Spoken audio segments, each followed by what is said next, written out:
We create jobs and make entrepreneurial dreams come true. ACE, a nonprofit community lender, specializes in small business loans coupled with business advisory services. ACE has loaned more than $39 million, helped over 725 business owners fulfill their dreams, and ACE has helped its clients create or retain more than 6,200 jobs. These are the stories of those businesses we've helped reach success and claim their American dream. Welcome to Ace's Best Stories. I'm your host, Eric Holtzclaw. Each week we bring you the behind-the-scenes story of an entrepreneurial journey. And today we're talking with Aysha Cooper. She is the owner-operator of SarahCare of Snellville. Thanks so much for joining us. Thanks for having me. So tell me about SarahCare of Snellville. SarahCare is an adult daycare center. We take care of seniors that for some reason can't stay safely in their home. So they come and spend an enjoyable day with us and get spoiled and loved on, and while their families either go to work or need any kind of respite time. Okay. Yes, you hear of course, daycare. So when you drop your kids off, and doggy care, cats don't have to do that. Okay. But adult daycare, I've heard about it a little bit, but not as much. So tell me, is that a growing trend? Is that something that's been around for a while? Well, it actually has been around for a long time. Our RN actually helped open one in Boston back in the 70s. Oh, wow. So, okay. It is a growing industry. I think there's just a lot of education that is going to take the community to understand it, as well as increasing the standards, which one thing for Georgia, we became state licensed in 2015. Prior to that, you didn't have to be state licensed. Oh, you didn't. All right. So that was great for us in our industry. So that'll help increase the standards of how you should be taking care of these precious souls. Yeah. So give me an example of how that might work. So if I had a parent living with me and I need to go to work and that person can't stay on their own, that's right. That's what typically it's two scenarios. Typical, of course you get others, but it's either a husband and a wife and they've been married for 50 plus years, and one of them have now been diagnosed with a cognitive impairment, and they are taking care of them all day. Yeah.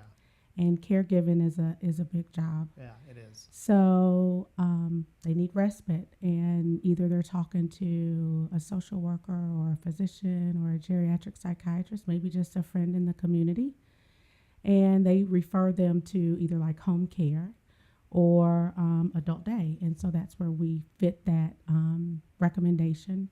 Or, a spouse dies, and now you as the adult child have to take on mom or dad, and you still have to work. Right.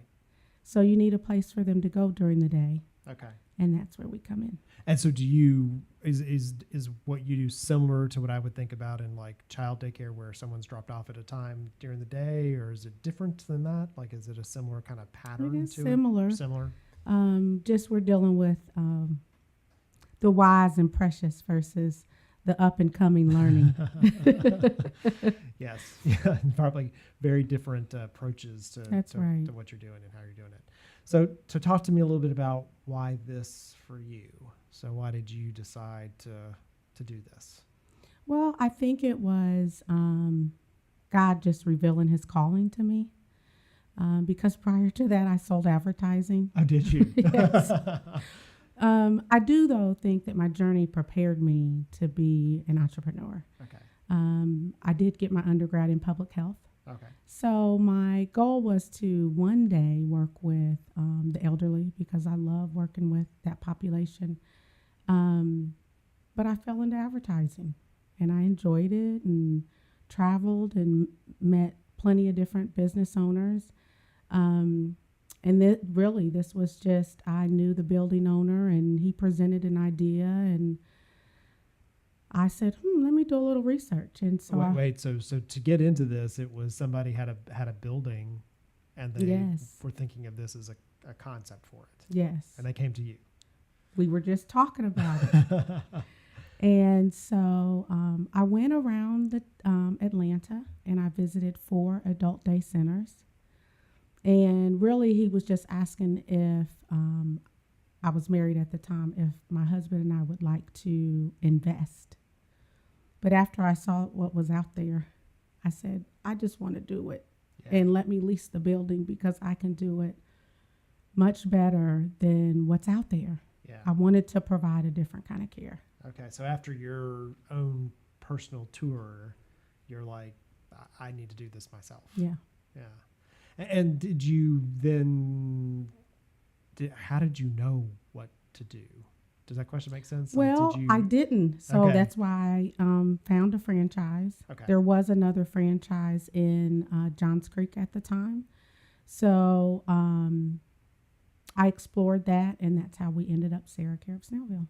Got it. Okay. So, yeah, the franchise market, if it's something brand new, if you've been selling advertising, even with the education, it's a way to get your feet wet or to That's get right. in and have some rules. A little bit of foundation. A little bit of foundation. Yeah. So that process, were there a lot of choices from a franchise perspective? No, there was only, at the time, one in the market. Okay. And for others who might be considering that as a route, because often when you think about starting a business, you think about someone coming up with their own unique idea, but franchising is a really smart way to do it. To talk about that process. Like, what is it, if I'm going to go start a business and I'm thinking of franchising, what are some things that I should be aware of? What does that work like to get a business off the ground? Well, I'll just say this. My experience was unexpected. Okay. And so I went back and got my MBA in 2015, and I did my last independent study on the best practices of franchise support. Got it. So you really want to do lots of research. Know that this is going to be who you're in business with. I can honestly say I wouldn't have done anything different. The brand itself speaks volumes. It's just a lot that you do on your own, which was the unexpected part. Okay. So there's a system, but it's up to you to enact that system and to run it. That's right. Yeah, it's not, because franchises can be sometimes advertised as like a business in the box. Right. And this one was not that. And, after doing the research for the independent study, I found that there are some that are just in it and, want all of their franchisees to be successful and, put a lot into the support. And there's just different models. And I think it's just about the franchisor is sometimes figuring it out themselves. Right. Yeah. So you were selling advertising. I was. Someone presents you with the idea of this building and potentially an adult daycare would make sense. Would you do some research? You decide this is for you, right? Do you immediately transition out of selling advertising to working on this full time? Did this become a side hustle thing for you? Like, what was your next step? Well, I had finished selling advertising when I lived in Florida. Okay. So once I moved here, so at the time the idea was presented, I was at home with my son. Got it. So, and thankfully I was, because in the beginning, and still now, not as much, but, there were 70, 80-hour weeks to get this going. So, that it's never, we kid that, an entrepreneur will work 80 to 120 hours a week to avoid working 40. Yes. And thankfully this is during the day. A lot of people ask me about 24-hour care, and it's like, I feel like I work around the clock, and this is just during the day. Right. Yeah.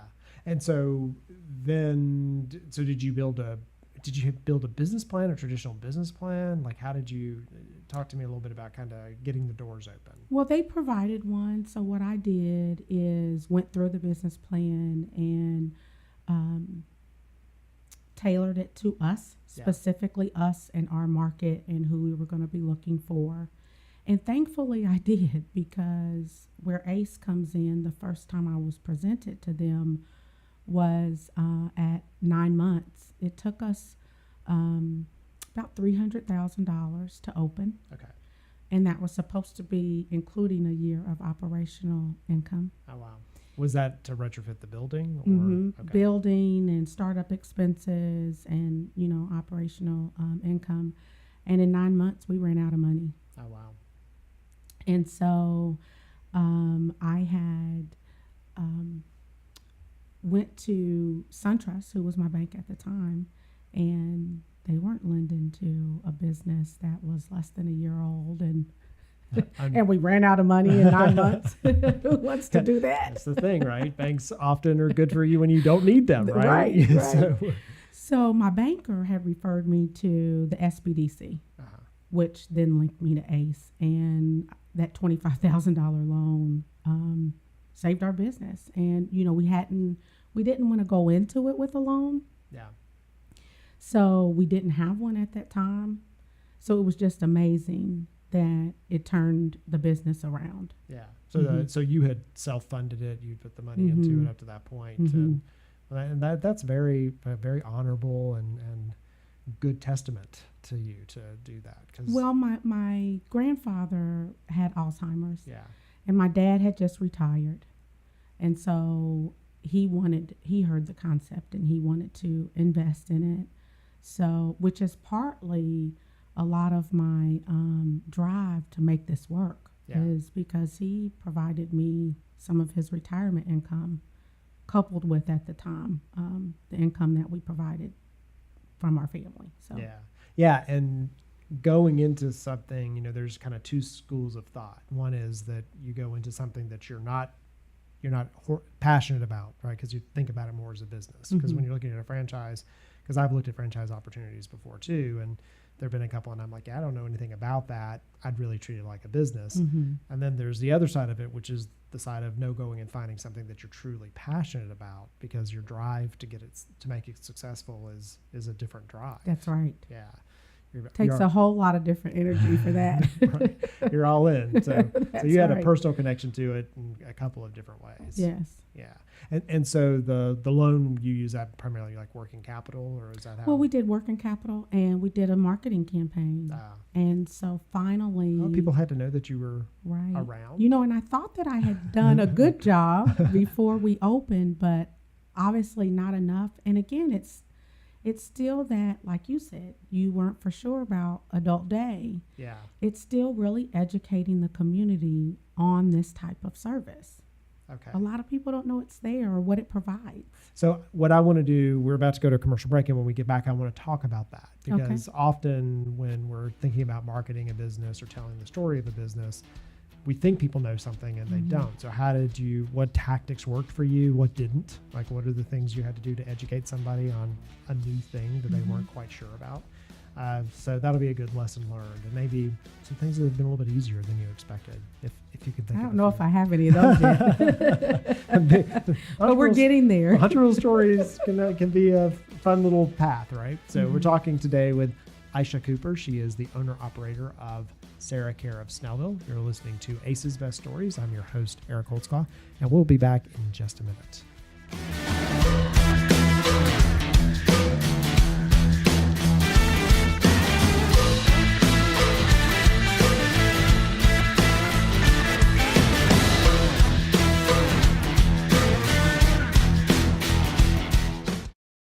If it wasn't for ACE, my business may have closed in 1 year. If it wasn't for ACE, my business wouldn't be expanded as much as it's expanding right now. They were there for me at the time of my need. If it wasn't for ACE, we would not be here today. Yeah. If it wasn't for ACE, I would very much still be cooking at an hourly rate, and I would have never impacted hundreds of lives and an entire community. I still remember going to different kind of banks, big banks, and with papers, and these people send me back because I don't have, I had experience in the restaurant business, but I don't have, everything else this bank needed, and I believe in me. I did the research in Adult Day. I had experienced it personally because my grandfather had Alzheimer's. So I wanted to do the business myself. get into it because I knew I could make a difference. Initially, when we started, there was only one person, which would be me. And then the company I've grown from 1% to 8, and we provide quality assurance, quality control testing for FDA-regulated companies.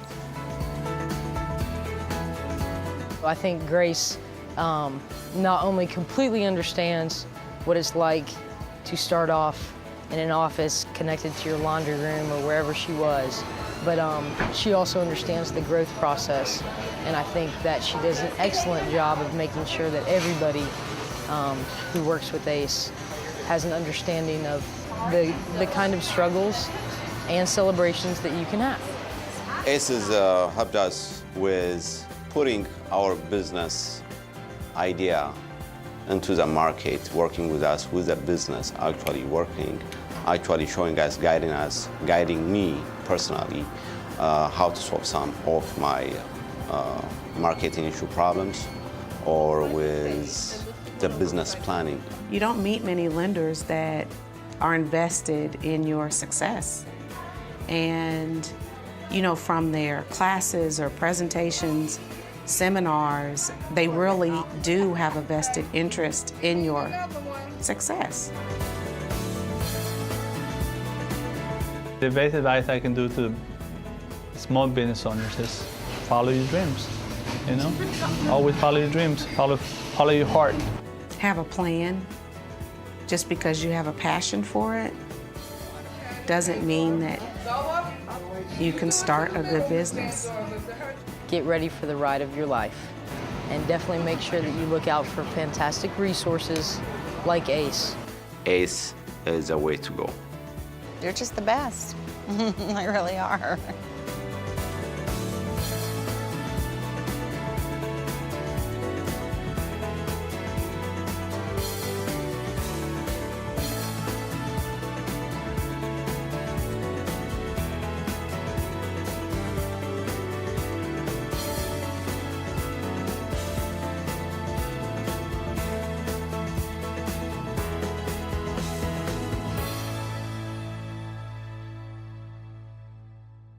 And we're back. You're listening to Ace's Best Stories. I'm your host, Eric Holtzclaw, talking today to Aysha Cooper. She is the owner-operator of SarahCare of Snellville, which is an adult daycare facility.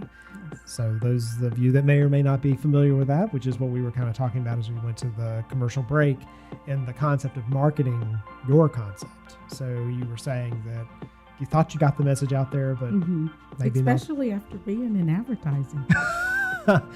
Sometimes it's the things that we can do well for ourselves, for like the things we sell or we're experts at, we're not as good at for ourselves. That's right. I learn that all the time. I advise people on things that I'm like, and I don't do it so well for myself. I'll do it great for you. So what did you learn about that educational component? What worked for you to get people to understand? Well, I just did a switch from your standard ads or newspaper, and this was a service that had to be grassroots. So it was like going to touch every person one by one. Yeah. So I did a lot of, I enrolled in a county leadership program. Okay. Which helped tremendously to help me learn just about different aspects of the county and departments and things like that. And got involved with my city, which was very important to, meet our political figures, legislators, especially on the local level. It makes such a big difference in small business. We think about the larger things, but it's really, localizing is where you want to start. And then we really found that it was geriatric psychiatrists that really believed in our model. Okay. They touch these people. They see these people in isolation, and they want them to get out. Yeah. So it wasn't just your typical physician office. Right. It was finding the niche that believes in our product, but then going a little bit further than that and saying everybody has a parent. Yeah. So now we got to go touch the people. And that geriatric psychiatrist would only see the person for brief periods of time throughout a week or month. So you're a natural extension. You do something for them that's more long term. It's similar to the way I get referrals. So I've got coaches who may coach someone on their business, but my team goes in and fixes the business. So we're there long term, right? So I get referrals often, and they're like, "Yeah, I've been doing my one-on-ones with this person, but I don't go in and correct the problem." And I'm like, "Okay," and that's how we come in. So learning where your referral sources are is a really important part of it. And I think it's different per market. Yeah, absolutely. You have to just understand your market. Yeah, but getting connected into local, specifically if you are a business servicing a local community, knowing who those people are, who can either make your life easier or make your life harder. That's right. So, yeah.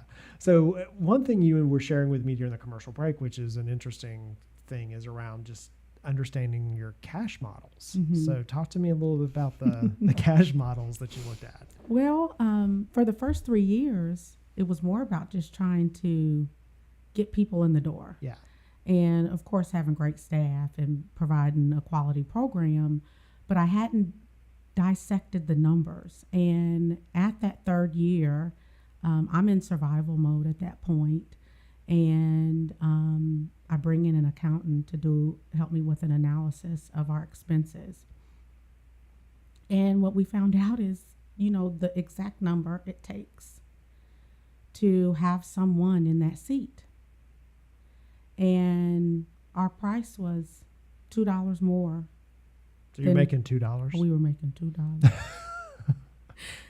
There's some easier ways to make $2. Right. So, because we were trying to figure out where else can we cut, you don't want to sacrifice the quality. Yeah. So you can't cut too much. Right. So we cut as much as we could, and then we had to raise our prices. And thankfully at that point, we had the reputation that could withstand that amount of increase. Right.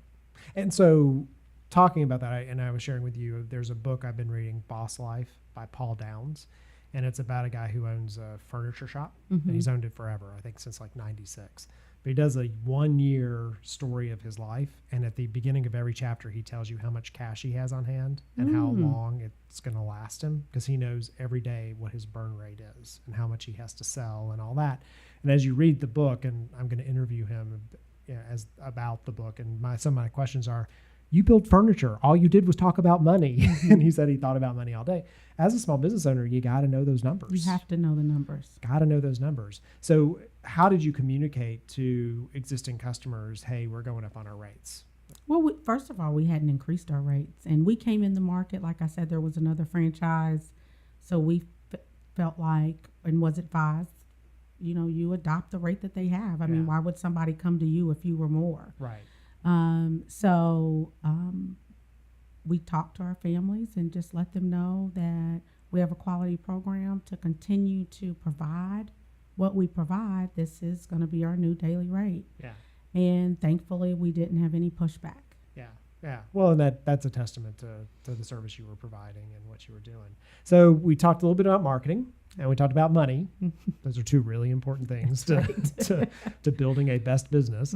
So what else have you either learned that was easier than you expected, or maybe harder, something that you had to come to grips with that you didn't expect in building your business? Well, I had a lot of challenges, and this is we're going into year 8.